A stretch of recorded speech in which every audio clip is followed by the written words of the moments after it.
They could be getting a brand new concourse. The airport says they are planning to add that concourse and at least 6 more gates, all this following its busiest travel year ever, 2018. Troy Kless is on your side with more details about this expansion. Effective immediately by order. A steady stream of passengers arriving at JIA. Bill T travels regularly and says this airport is his favorite. It's a great airport. The really nice thing about it is the size, and you don't have really any of the hassle you get in some of the major airports. T has mixed feelings of the airport expanding. Plans include a new concourse, at least 6 gates, more parking, and concessions. After a record year in 2018 of over 6.4 million travelers going through the airport.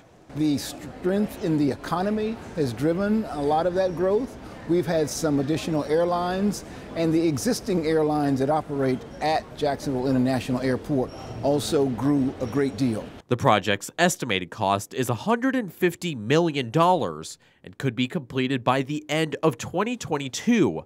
The design of the concourse is still in the works, but travelers like T hope the airport's growth does not impact their travel time. Got this far with what they've got, they're not going to screw it up by screwing up an expansion. I'm sure it'll be done right.